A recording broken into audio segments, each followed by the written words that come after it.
Oh, thank you very much. Thank you very much. That's 1 for the money, 2 for the show, 3 to get ready now. Go, cat, go, but don't you step on my blue suede shoes. Okay, that's enough of that tomfoolery.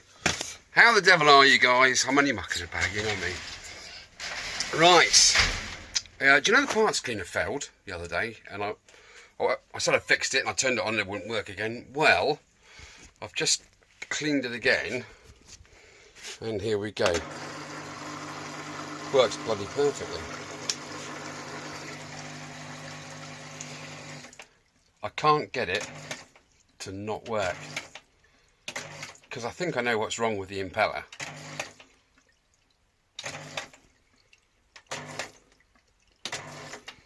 And I just can't get it to not work again. If it happens again, I'll be leaving, packing my things and go. No, if it happens again, I'm going to take it all apart. I'll film it with you, and you can see what's wrong with the impeller design.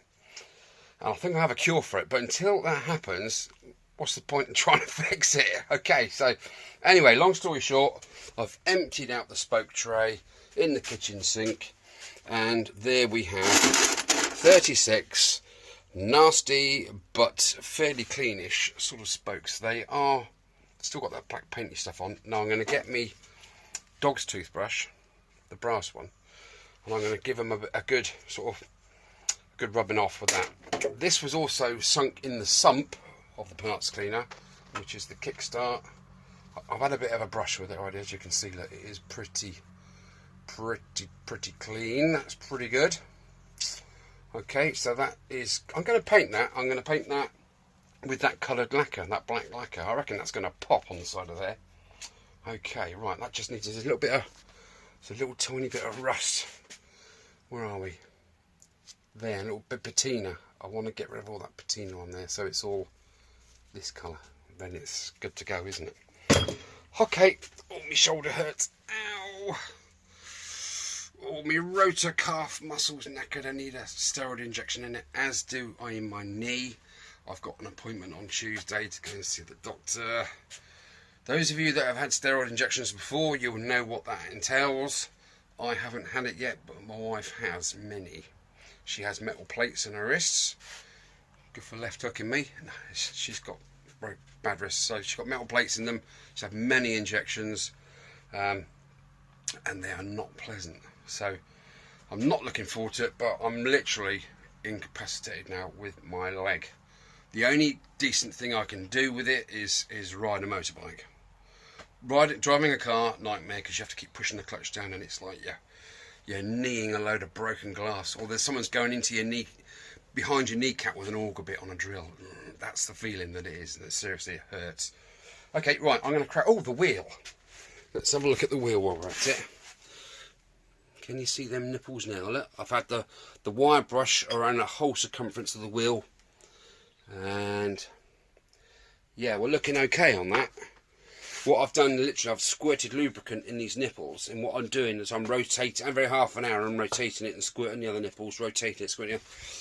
So, when I get my impact wolfie on it, with a large Phillips bit in it, I should be able to whiz off those nipples without too much bother. Now, when I went to Sammy Miller's, Mr. Miller was on about measure the offset of the wheel before you take it apart. And I did forget to mention that in the last video when I said I was going to strip the wheel down. Basically, what he means is, say, oh, I don't know, for argument's sake, let's say this is a hub. Okay, well, the offset, and put that there. Oh, I can't, how can I do this? How can I do this? Right, there's the hub. What you do, you got your hub, your spokes, and your rim, okay? You measure the offset, the vertical line from the rim, from the edge of the rim, okay? You measure that, and then you measure the angle that it hits the hub at, both sides. So you know those two angles.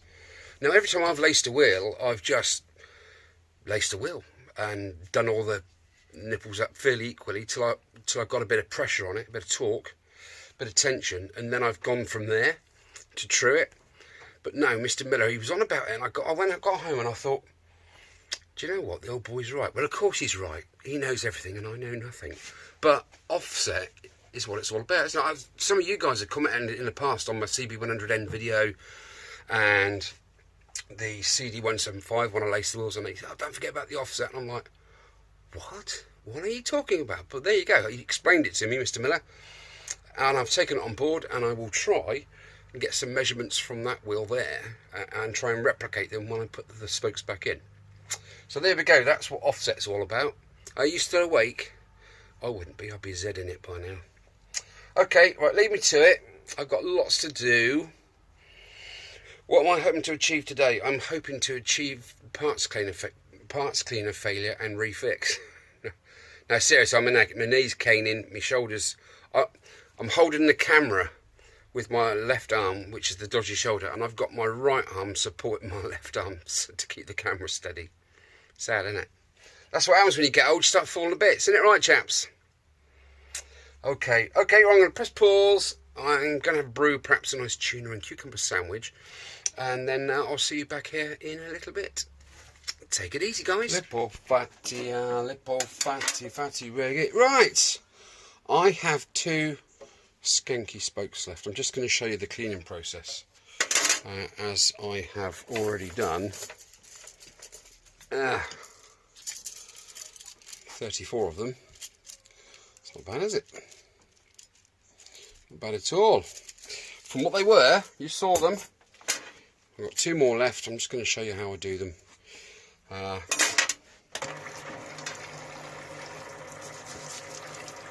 Baby, why don't we just stick together? You probably think I'm a bit mad because one day I'm all stupid and silly and full of beans, and another day I'm like, yeah, this has got to be done, that's got to be done, you know, this and that. You know what, bipolar has its ups and downs, doesn't it?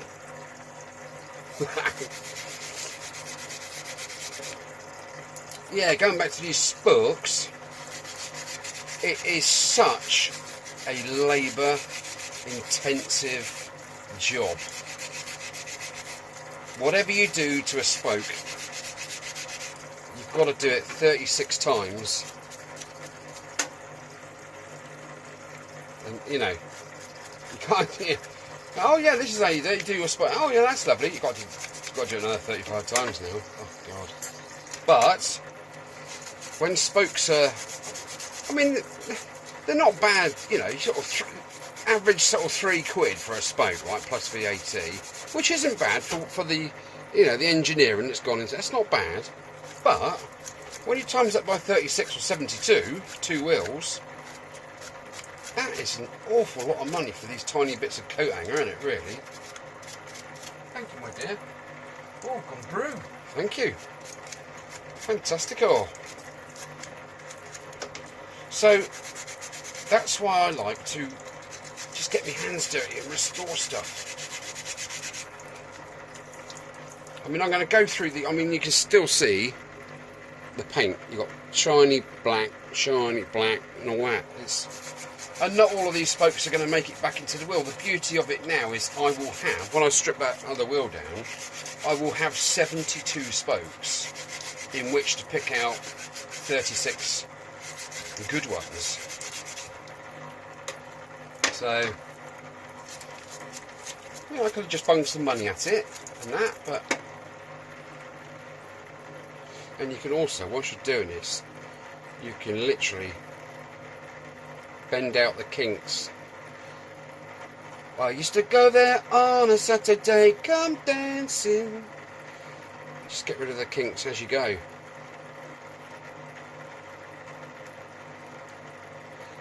bit down there, I think. That's about it. Well, that's it. That is it. That was the last one. So, right, I need to, let's have a look at them. Let's have a decent look at them, what we got here. It's not bad. You know, they're not beyond the point of no return, but this blackness has to go. It's weird how the paint's stuck to some areas of it and not to the others.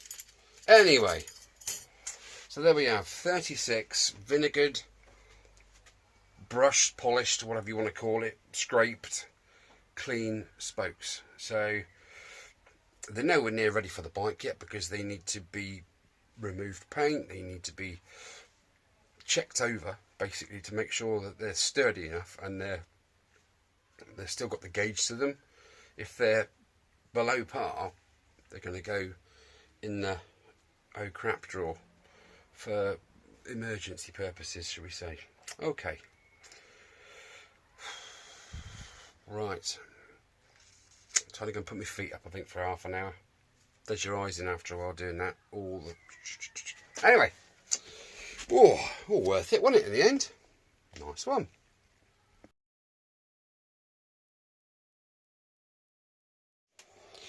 Okay, caliper time. Lots has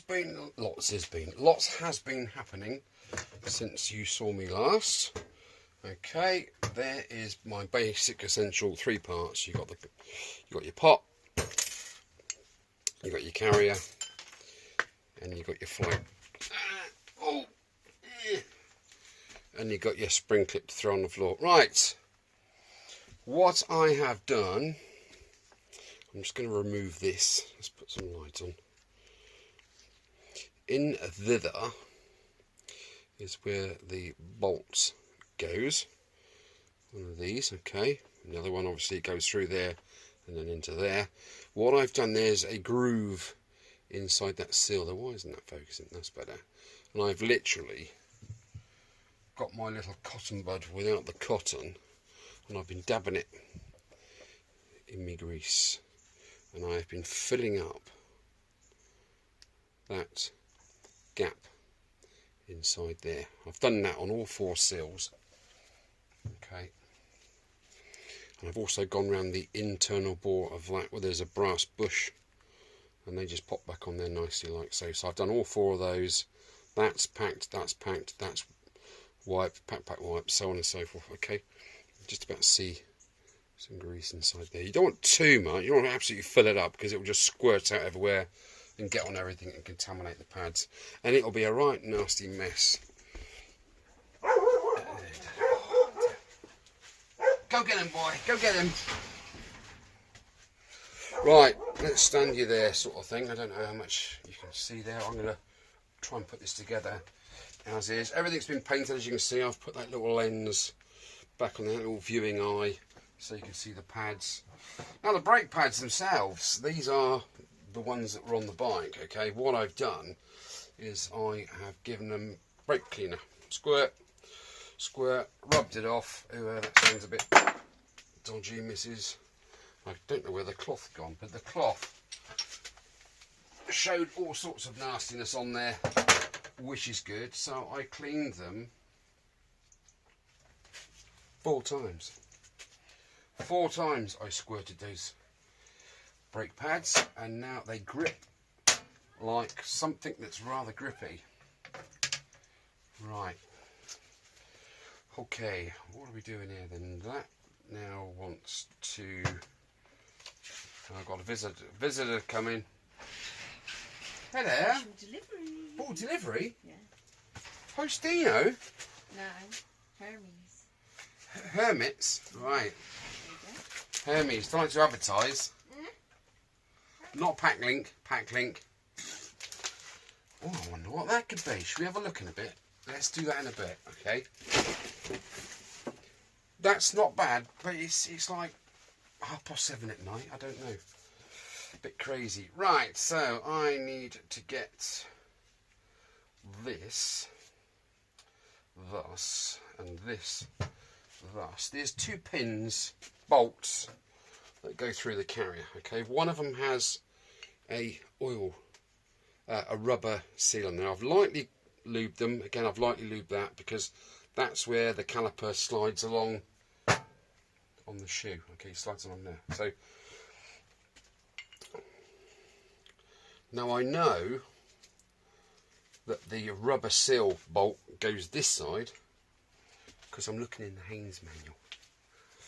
Now I just like to double check, you know. It's either that or I go indoors, put my laptop on, get my photos up from episode, I don't know, 3 or 4, whichever one was the brake, disassemble, And then I'd have to look through my photographs to see what I photographed, because I photograph everything when I take it apart, just in case. Right, so that goes there. That slides into there with a bit of luck. Ooh, ooh, that feels good. Ooh, it's squeezing out the end. Look. Ooh, misses. Oh, that's nice. That is nice. Go on, there you go. Incidentally, on these two bolts, there are little grooves near the front and near the start, near the end of the bolt, where these rubber seals are supposed to flop into. Okay, just give that a bit of a coax. Yeah, there we go. My daughter passed her driving test today. Well done, Tazzy, if you're watching. Well done indeed, girl. You've done really, really well. Why is that gone all stiff? I know, because that is the one with the rubber seal on it, isn't it? And I bet that little seal was not playing ball. I bet it's puckered up inside there. I bet you. Let me just take it back out. No, it hasn't. Oh, well, let's give it another go. There's little grooves, look, on the bolt. You've got one there, and you've got one down in there. So these little boots should pop in and locate in the right place. I'll tell you what I'm going to do. I'm going to do one bolt at a time, I think. That might assist in what I'm trying to achieve here. Yeah, I've had the cans of spray out, so I've been painting. Just go get very careful doing this part, because you don't want to split any of these boots. Really need to. I should have been prepared, shouldn't I? Really, and got my spanner out first. Come on, pop in, Mary Poppins. Right, 2 seconds. I'm going to pause you there because it's funny. I don't know. Right, I've got it in there, and it actually slides now, which is good. But boy, was it tough getting over that little rubber sock in there, because the sock wanted to sort of wedge up against the bolt as you were trying to push it in. But there we go, the boot is now clipped into that little recess on that bolt, so I just need to pop this bolt in. Oh, quality control's having a go at the neighbour. Oh, God. There, that one pops in lovely because it hasn't got that rubber boot on it. So there we are. That allows the caliper, what I like to call a shoe, the moving part, the floater, if you like.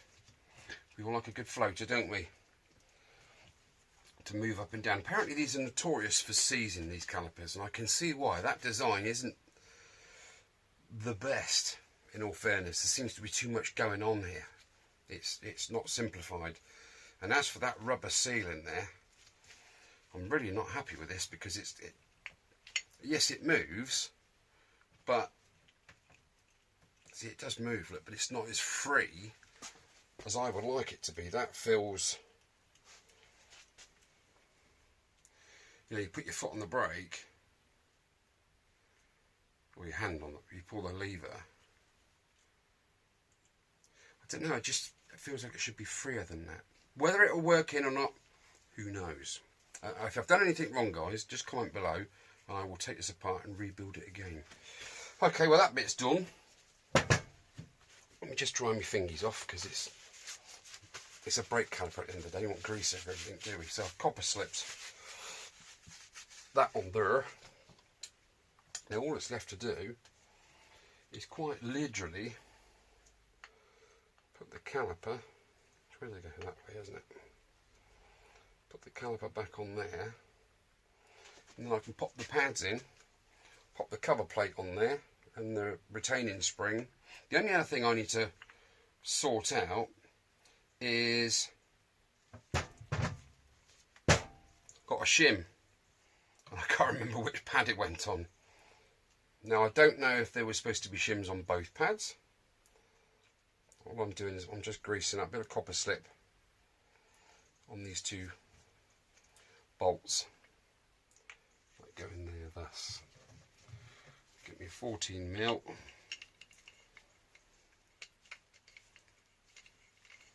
And just wind that in. Just start it.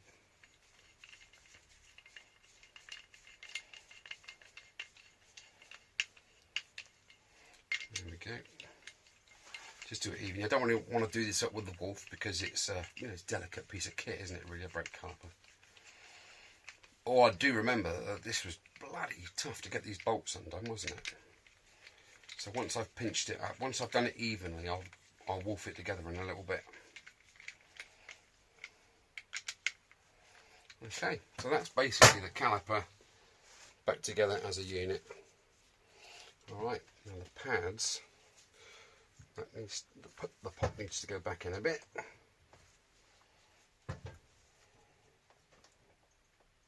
Oh, perhaps I need to do that. That pot's sticking out too far. Why isn't that not going back in?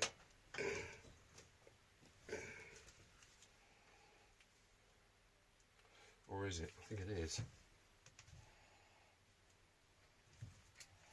Don't rightly know. I thought it went in further than that.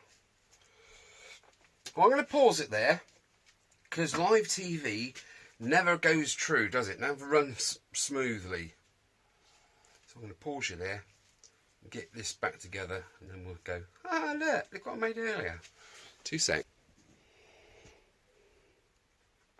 Well, apparently that is in as far as it goes. So there we go. We have the pins, the 2 pins which hold the pads in. Let's pop the pads in now. Now, which one has got the flipping anti-squill shim on the end of it? I reckon, looking at that mark on the back of there, I reckon that's where the caliper pot pushes against it. So I'm going to go for that one, caliper pot. There's the second one. Oh yeah, that is right. There's plenty of gap there. Okay, then we're going to pop the pins in, like so. That's okay. Let's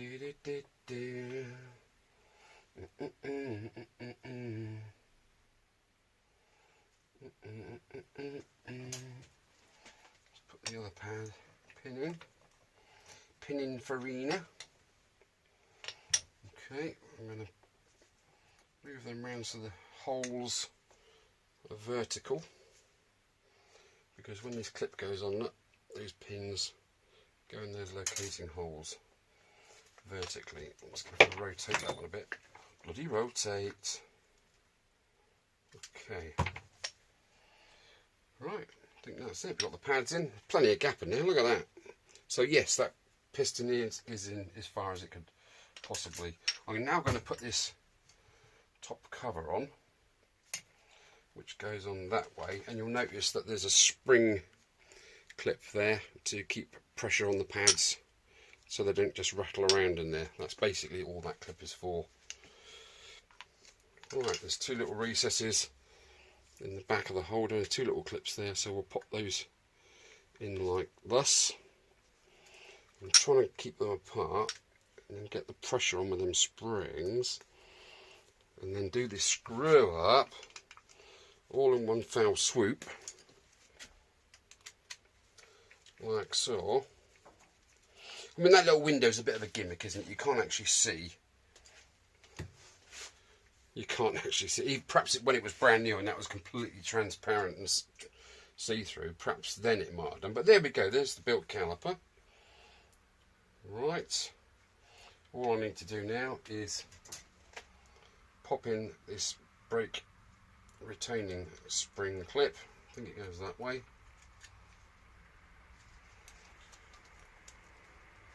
No, that's horrible. I reckon it goes the other way.